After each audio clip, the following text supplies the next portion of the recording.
بالله من الشيطان الرجيم. بسم الله الرحمن الرحيم. الحمد لله رب العالمين، الصلاة والسلام على أشرف الأنبياء والمرسلين وعلى رحمة للعالمين أبي القاسم محمد.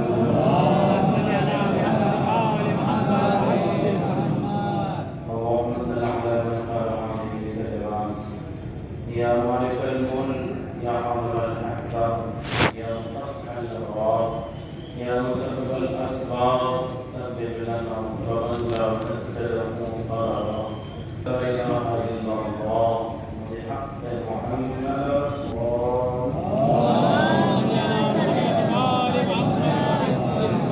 وعلى سيد المتحرم وأفضل الشجاعين والرفاق أبي شبيب وعلى الحسنين أمير المؤمنين علي بن أبي طالب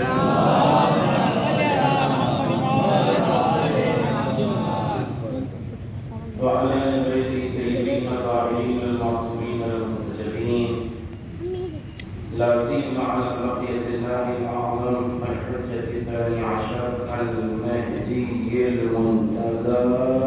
اللهم صل على محمد وعلى محمد. ورحمة الله على أعدائه المشركين من الآن إلى قيام يوم الدين لا سيما على جد وزاغوت. أما بعد فقد قال الله تبارك وتعالى في محكم كتابه المجيد وهو أصدق الصادقين وقوله الحق. بسم الله الرحمن الرحيم. سنريهم آياتنا في الآفاق وفي أنفسهم حتى يتبين لهم أنه الحق. صدق الله.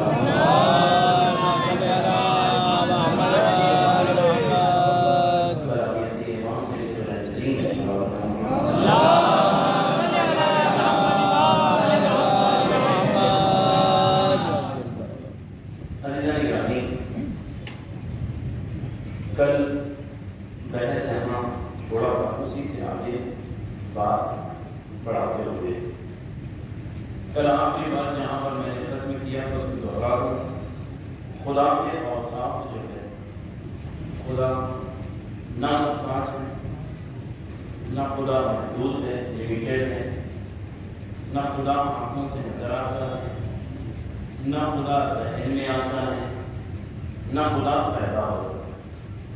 هو الأول هو الآخر، وہی پہلے بھی ہے وہی آخر بھی ہے. هو الظاہر هو الباطن، وہی ظاہر بھی ہے وہی باطن بھی ہے. هو الذي يحيي هو الذي يحيي، وہی زندگی دینے والا ہے. هو الذي يميت، وہی موت دینے والا ہے. سب کچھ خداوند ہے. اللہ نے اوصاف بیان کیے، اللہ نے خود کتاب میں بھی اور اہل بیت نے اوصاف بیان کیے. آخری جملہ جو کل بات تھی اہل بیت کے فضائل میں، ہوا نحن، وہ ہے اور ہم ہیں، لیکن کبھی ہم وہ ہے کبھی وہ ہم ہے. یہ جو بیان کیا جاتا ہے اس کی وضاحت میں نے آپ کے سامنے کل کر دیا کہ سورج مثال سے سمجھایا، ورنہ وہ شخصیات مثال سے سمجھنے والی نہیں ہے، وہ بالا ہے مثالوں سے. ان کی ذات ہمارا ذہن درک نہیں کر سکتا. مثال میں بتائی کہ آفتاب ہے، شیشہ ہے اور غار. یہاں تک کی باتیں کر کے آپ کے سامنے بیان کی کیسے نور اندھیرے میں آتا ہے. اور عزیزوں، جب تک اگر نور نہ پہنچے اندھیرا ختم ہوگا. چاہے اتنا اسلم شمالی کیوں نہ ہو، چراغی ہی کیوں نہ ہو، روشنی ہونے کے لیے، اندھیرا ختم ہونے کے لیے کوئی نہ کوئی نور چاہیے. اب نور کی مقدار، طاقت،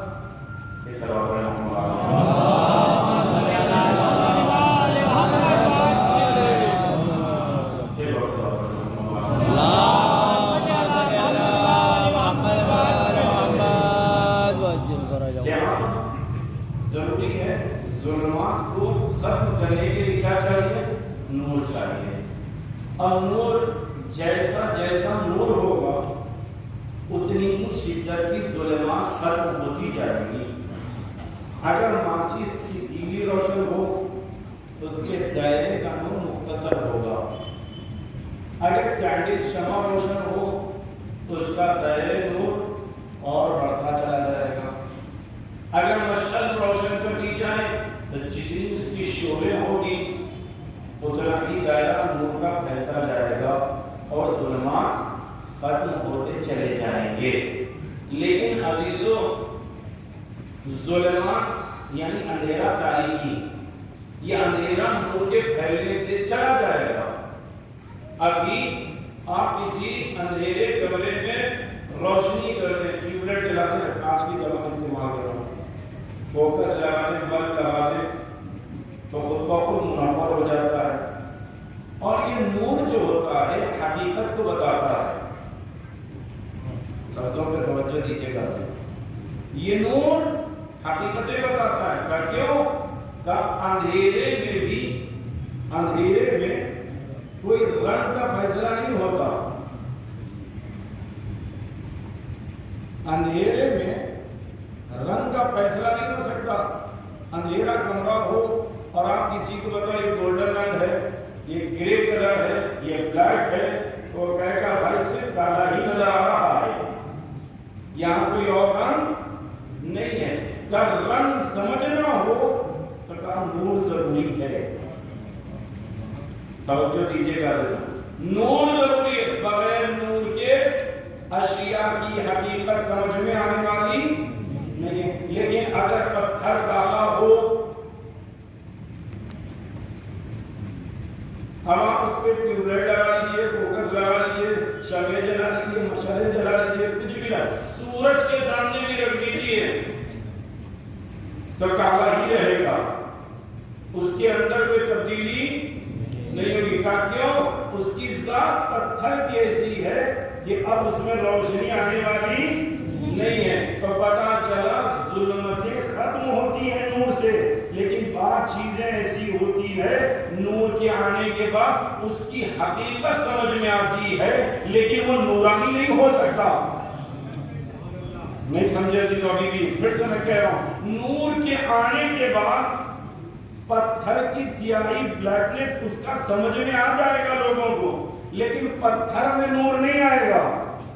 کیوں؟ نور حقیقت سمجھا سکتا ہے، لیکن جس کے اندر صلاحیت ہے، کیپیسٹی ہے، قابلیت ہے، وہ نور کو اپنے اندر لے گا، خود بھی منور ہوگا۔ ابھی بھی پھر سے میں کہہ رہا ہوں، روشنی اگر شیشے پر پڑے تو شیشے کے اندر نور پھٹ کر نکلے گا۔ کیوں؟ کہ اس کا جسم ایسا ہے جیسے ہی نور چمکے گا یہ بھی چمک جائے گا۔ اب شیشہ ہو یا کانچ ہو یا زجاج ہو، ہر چیز چمکنے والی ہے، لیکن پتھر اگر سیاہ ہو تو چمکنے کا انتظام نہیں ہو سکتا۔ کیوں؟ اس کی ذات سیاہ ہے۔ پھر سے توجہ دیجیے لوگ، پتھر نہیں چمکے گا، کیوں؟ کہ ذات اس کی سیاہ ہے اور چمکنے کا امکان نہیں ہے۔ بس لوگ پتھر کو سمجھ سکتے کون سا عقیق ہے، کون سا فیروزہ ہے اور کس کی تقدیر سیاہ ہے۔ اب علیزہ میں نور ہے کیا؟ تو اللہ نے کہا، ہر کوئی یہ کہنے لگا نور سے مراد اللہ نور السماوات والارض، اللہ زمین و آسمان کا نور ہے۔ عزیزو، ذات الہی آسمان اور زمین کا نور نہیں ہے۔ غور سے جملہ سنیے گا، اللہ زمین و آسمان کا نور نہیں ہے، ذات الہی آسمان و زمین کا نور نہیں ہے۔ کیوں؟ اس لیے کہ زمین و آسمان فنا ہونے والے ہیں، یہ ذات فنا ہونے والی نہیں ہے، وہی باقی رہنے والی ہے، وہی رہنے والی ہے۔ کہ پھر یہ نور ہے کیا؟ نور ہے کیا؟ تعریف نور ڈیفینیشن آپ کو کرنا پڑے تو کہتے ہیں ہر چیز اپنا وجود بتاتی ہے۔ میں اپنا بتاؤں گا، آپ اپنا بتائیں گے۔ ہر اشیاء غیر جاندار کی لکڑی ایک صلوات پڑھیں محمد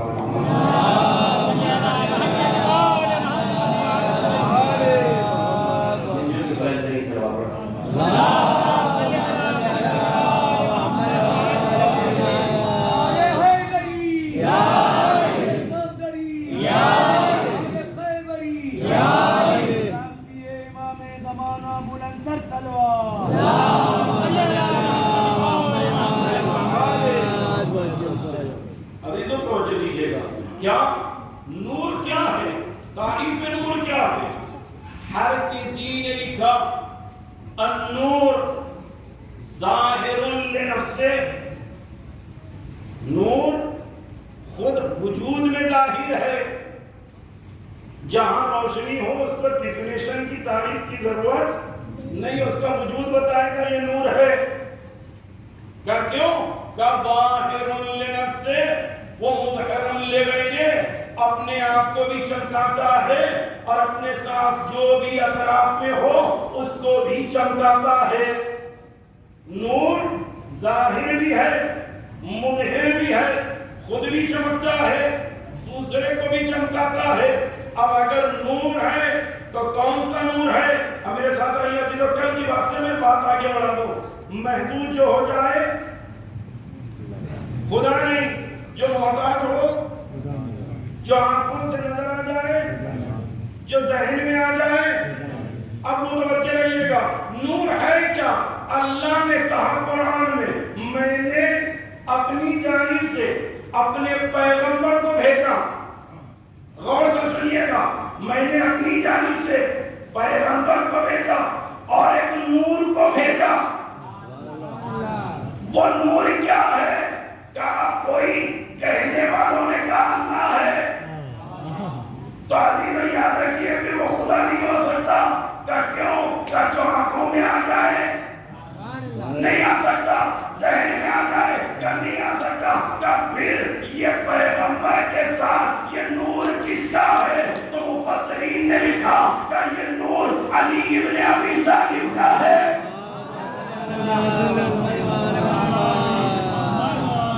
اب ابھی تک توجہ سے سنیے گا، نور ہے کون؟ علی، ذات علی نورانی. اب نور کرتا کیا ہے؟ خود بھی چمکتا ہے، اطراف والوں کو بھی چمکتا ہے اور چمکا دیتا ہے. لیکن نور سے ہر کسی کا رنگ نظر آتا ہے. یہ پیلا ہے، یہ ہرا ہے، یہ کالا ہے. آپ سمجھ میں آیا بھی تو نور بتاتا ہے کس کا کیا رنگ ہے. اب نبی نے کیوں کہا سمجھ میں آیا؟ کون مومن ہے، کون منافق ہے، اندھیرے میں سمجھ میں نہیں آئے گا. علی کے ذکر کا نور لاؤ، خود سمجھ میں آئے گا مومن کون ہے، منافق کون ہے. علی نور ہے. اب علی لو جملہ کے حوالے، علی نور ہے. اب قرآن میں اللہ نے آیت الکرسی کو رکھا، اپنی صفت بتائی، اس کے بعد اپنی قدرت بتائی، اس کے بعد کہا وہ نور جو تمہیں ظلمات سے نکال دے وہ ہدایت والا ہے، اور جو ظلمات میں چھوڑ دے، جو اندھیرے میں ڈھکیل دے وہ کفر والا ہے. اب جہاں نور ہے وہاں علی ہے، یا جملہ کہوں جہاں علی ہے وہاں نور ہے. اب جو علی کو چھوڑے گا وہ جد و تابوت کے ساتھ رہے گا، علی کے ساتھ نہیں.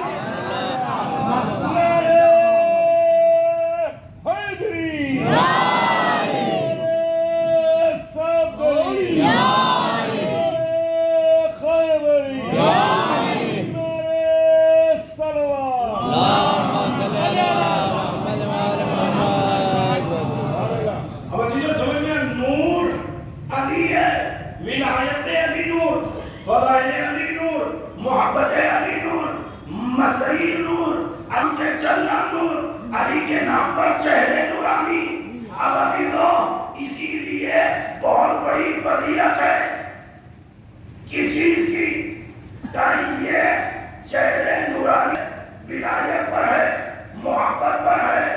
اب ابھی تو جو دنیا میں چاہے کتنے بھی کریم لگا کر خوبصورت بن جائے، محشر میں وہ چہرے اتنے کالے ہوں گے کہ ہر کوئی ڈرے گا، لیکن ولایت رکھنے والے کا چہرہ دنیا میں کسی رنگ کا بھی ہو، محشر میں جیسے باغ میں پھول کھلتا ہے، علی والے کا چہرہ ایسا کھلتا ہے، اب جب چلے علی والا مہکتا بھی ہے، آگے چل کر مسکراتا بھی ہے، لیکن جب آ کر پروانہ دینے والا کہے گا تم جنتی ہے جنت میں جاؤ۔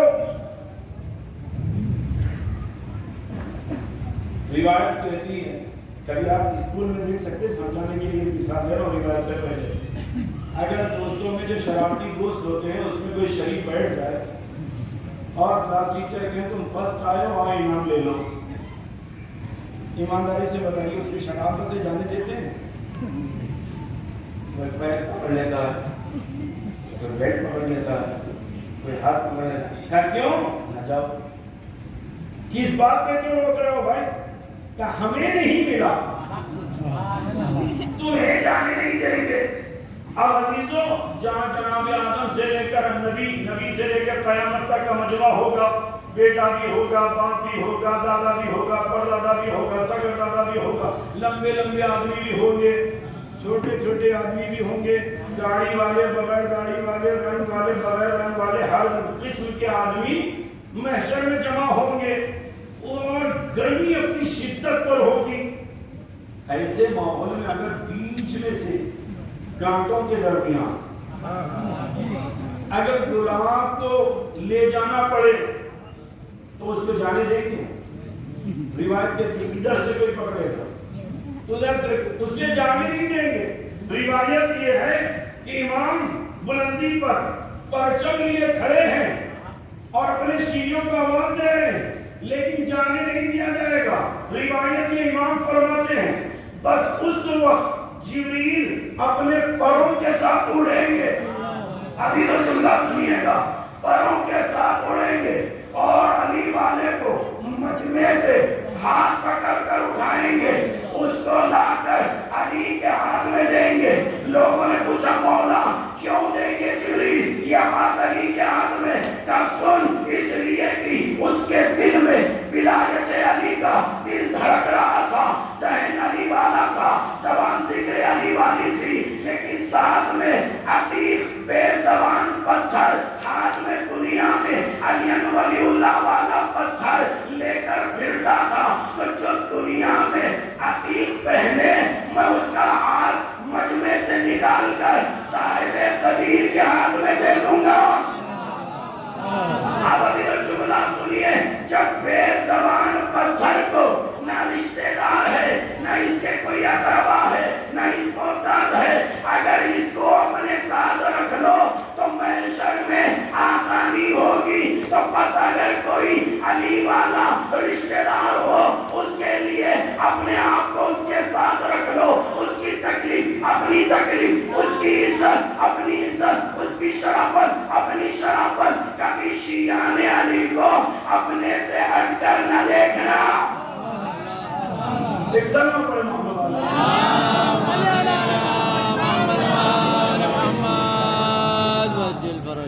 یہاں نور ہے، اتنا نور ہے، اتنا سب دکھانے کے باوجود بھی لوگ کلمہ نہیں پڑھے، توحید کا کلمہ نہیں پڑھے، کہتے ہیں آیت میں سنوریم عراق پھر آفاق، اس کے بعد جملہ کیا وفی انفسہم، تو بعد لوگوں نے یہاں اعتراض کیا اور آج جب اللہ نشانیاں آفاق میں دکھا چکا تو انفس میں ضروری کیا تھی، نفسوں میں دکھایا، تو ابھی یہ جملہ سنیے، علماء فرماتے ہیں انسان بڑا شکی ہے، کبھی اپنے شک کا اظہار اپنے ہی کلام سے کرتا ہے، کبھی اپنے شک کا اظہار اپنے حرکات سے کرتا ہے، اگر نہ قول سے کرے نہ حرکات سے تو ذہن میں اپنے من ہی من میں کہتا ہے یہ صحیح ہے کہ غلط ہے، شک ہے، کبھی قول سے کبھی فعل سے کبھی ذہن سے، جتنی اس کے ذات سے خارج چیزیں ہیں سب میں شک کرتا ہے. تو آپن سورج ایسا ہی ہے یا بعد میں کوئی دوسری چیز نکل آئے گی؟ آیا زمین پانی پر ہے یا بعد میں کوئی چیز نکل آئے گی؟ شک کہتے ہیں شک تمام چیزوں پہ کر سکتا ہے لیکن خود اپنے اوپر توجہ دیا آپ نے، ہر چیز پہ شک کر سکتا ہے لیکن اپنی ذات پر شک نہیں کرے گا، یقین ہوگا. اللہ نے آیتوں کو آفاق میں بھی رکھا، نفسوں میں بھی رکھا. کیوں؟ کہ تم باہر تو شک کر سکتے ہو، اپنے نفس پر شک نہیں کر سکتے. لہذا جو نفس کی گواہی قبول کر کر خدا کی معرفت کا کلمہ پڑھ لے گا وہ مسلمان ہو جائے گا. اب ابھی تو مولا علی نے یہی تو فرمایا، جس نے اپنا نفس کی معرفت حاصل کر لی.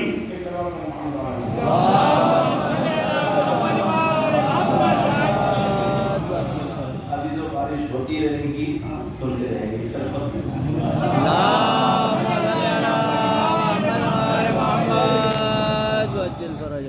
جملہ کیا ہے؟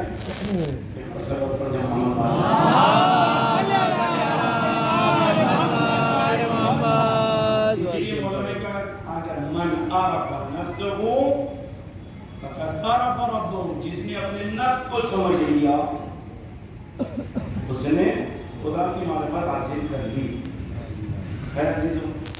اب لوگ خدا کو ماننا تو چاہتے ہیں، مجبور ہے، دلیلوں سے مجبور ہے، خدا کو مانتے ہیں لیکن کہیں نہ کہیں ایک کفریہ کلمات بیچ میں لا کر خدا کی توحید ختم کر دیتے ہیں. کیسے بڑا غور سے دقیق سنیے گا، میں آہستہ آہستہ اس کو سناؤں گا کیونکہ یہ بات بڑی حساس ہے، اتنی آسان نہیں ہے کہ میں آپ کے حوالے جلدی کر دوں. فلسفے کی دنیا میں ماں بھی اشتراک، ماں بھی امتیاز ایک دلیل ہے اور دوسری دلیل تمانوں کی ہے. اس کے بعد امام مرحوم حجت الاسلام علامہ طالب جوہری صاحب اللہ مقرون نے نشست میں اس کو بہت اچھے سے واضح کیا. انہیں کی فکر کو میں آپ کے حوالے کروں تاکہ میری بات آسان ہو جائے. ایک سوال پر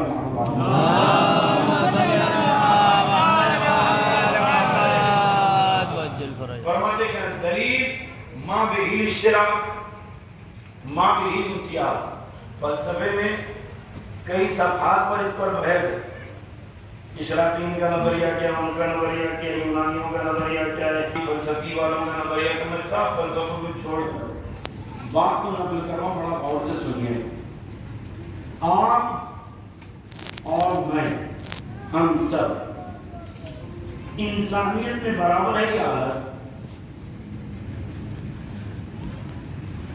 کوئی مطلب برابر ہے. کیوں؟ انسانیت میں کسی میں کوئی فرق نہیں، لیکن رنگ، روح، قد و قامت سب کی الگ الگ ہے. تو جو انسانیت سب میں مشترک ہے اسی کو کہتے ہیں ماں بہی اشتراک. سمجھ میں آتی ہے؟ جو سب میں مشترک ہے اور جو سب میں الگ ہے، کوئی طویل ہے، کوئی قصیر ہے، کوئی موٹا ہے، کوئی پتلا ہے، کوئی داڑھی والا، کوئی بغیر داڑھی والا، کسی کا رنگ سفید ہے، کسی کا رنگ کچھ اور ہے. کیا یہ سب کا ماں بہی امتیاز؟ ایک ہی انسان ہے، انسان ہے تو اشتراک ہے. رنگ، روپ، قد و قامت افتراق ہے. لفظوں پہ توجہ رکھیے گا. انسانیت میں ہم سب ایک ہیں لیکن قد و قامت میں، رنگ روپ میں الگ ہے. بس اسی دلیل کو ملائیے گا. کہتے ہیں ایک چیز مشترک ہے اور ایک جہت اختلاف الگ ہے. کہتے ہیں جب ایک چیز میں اشتراک ہو اور ایک چیز مختلف ہو جائے تو یہ دو ہوں گے یا ایک؟